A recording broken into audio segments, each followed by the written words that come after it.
Hey friends, welcome back. We have made it to Module 5 of the Blooming with Intention Life Skills and Wellbeing course. This is the last of our focus around self-awareness. We are still going to talk about self-awareness, but the last few modules have been dedicated to it. And now we're bridging the gap between self-awareness and self-regulation.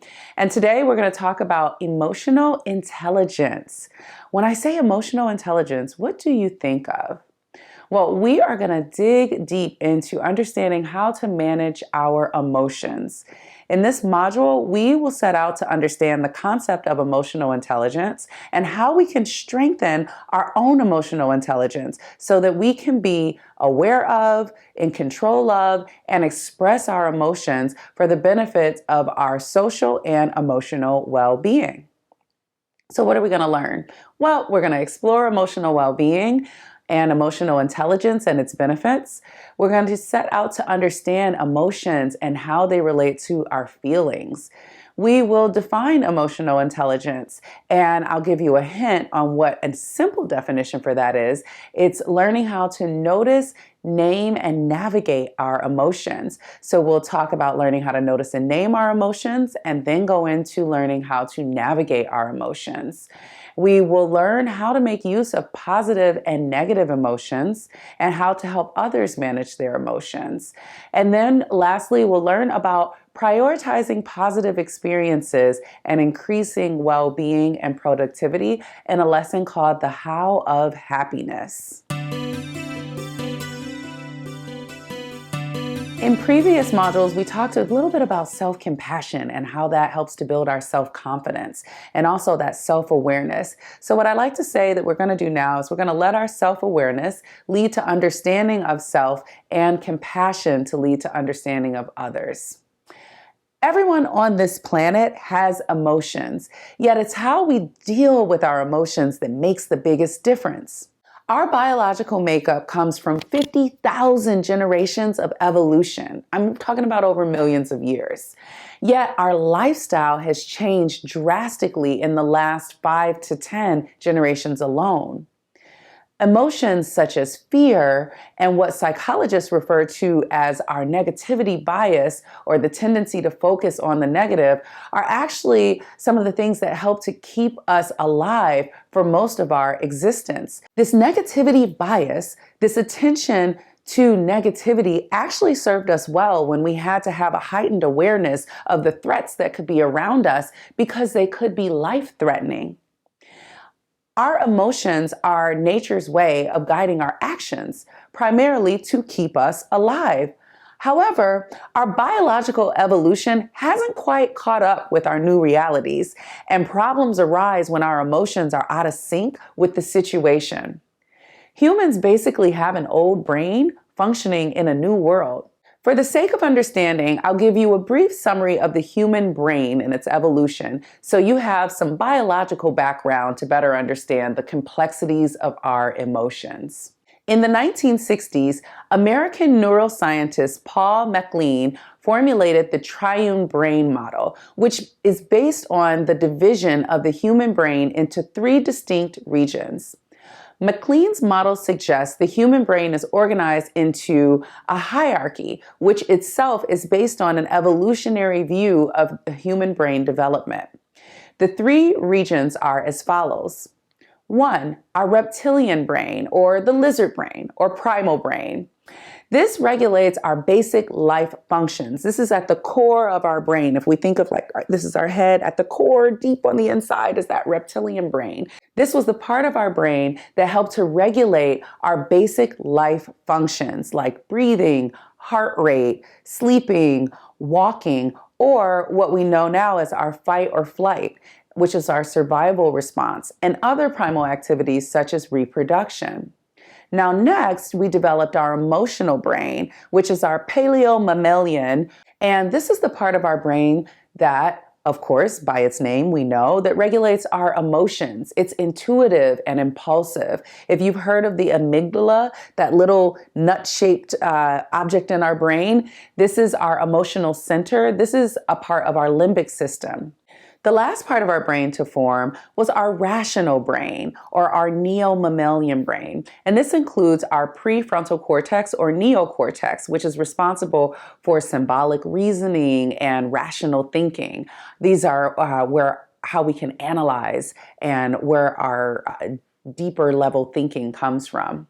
According to McLean, the hierarchical organization of the human brain represents the gradual acquisition of the brain structures through evolution. So as we needed these new parts of our brain, they started to form. For example, let me just give you a situation. When we are in danger, we must respond quickly. Thousands of years ago, there was a lot more danger. There were animals, woolly mammoths that could just run up in the cave and get us, right? So this is the part of our brain that formed to help to keep us alive. We respond quickly as an act of self-preservation. The reptilian structure is aroused, preparing us for action by initiating the release of chemicals throughout the body. That's why when you get scared, you get that feeling, that the adrenaline rush that gets you moving, that gets your body moving. However, let's talk about more recent times. When we're watching a shocking news story or receive an upsetting message, the limbic system is stimulated, and again, chemicals are released, which create our experience of emotions.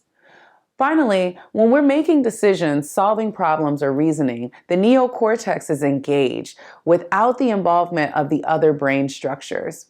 As our basic needs have become more fulfilled, like being able to go to the grocery store instead of heading out to hunt for dinner, we were able to focus more of our mental energy to more higher level thinking. So how does that relate to emotional intelligence? Well, chances are that person has a high level of emotional intelligence and therefore experiences greater levels of emotional well-being. Can you guess what factors affect our emotional well-being? We've talked about many of them in the previous lessons, such as having clear values. Another factor that affects our emotional well-being is positive relationships and an optimistic mindset. Being aware of and playing to our strengths affects our emotional well-being. We talked about that in our character strengths module, Unrivaled. Our self-esteem affects our emotional well-being. Our self-realization, our self-awareness affects it as well. And our autonomy and competence, as in our independence and ability to self-govern and do things successfully and efficiently. Well, when we're able to do so, we have a higher level of emotional well-being. Our emotional well-being is also affected by the amount of meaning and purpose that we can identify in our lives, and our happiness and joy that we experience, and the ability to experience lower levels of stress and anxiety, of course, have a big effect on our emotional well-being. So emotional intelligence is not just good for our happiness, well-being, and relationships. It's been found to correlate with success. Many of us are familiar with the term IQ, or intelligence quotient, and we relate how smart someone is with their potential for success. However, researchers have started over the last few decades to look beyond IQ to EQ. And EQ stands for emotional quotient, and this is the measure of our emotional intelligence. Research suggests that IQ accounts for only 20% of our success in life. The remaining 80% comes from non-IQ factors such as luck, social class, and emotional intelligence. No matter how smart you are, you won't do well if you cannot manage your emotional impulses. According to Branberry and Graves in their book Emotional Intelligence 2.0, 90% of top performers have high EQ. 90%. EQ, emotional intelligence, EI or EQ, we refer to them interchangeably, is responsible for 58% of your job performance. And people with a high EQ make an average of $29,000 more annually than their low EQ counterparts.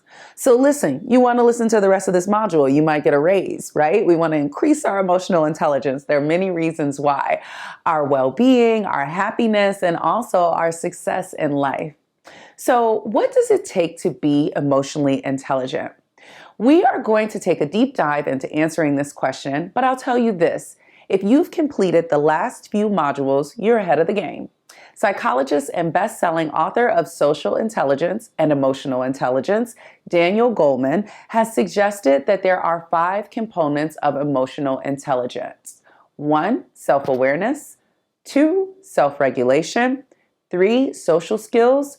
4, empathy. And 5, motivation. We're going to take a deeper dive into each of these. There's so much to be said about strengthening our emotional intelligence. Studies show that bullying, disciplinary problems, violence, and drug abuse are reduced in schools with a high EQ. And with a solid basis in emotional intelligence, academic performance as well as behavior improves. Modules 1 through 4 have been aimed at increasing our self-awareness, and this model aims to bridge the gap between our self-awareness and our self-regulation. Emotional illiteracy, as Daniel Goleman calls it, comes at a high cost. Like many other skills needed for success, emotional intelligence is a buildable skill. This is not a case of either you have it or you don't. So let's put our growth mindsets to work and get intentional about strengthening our emotional intelligence.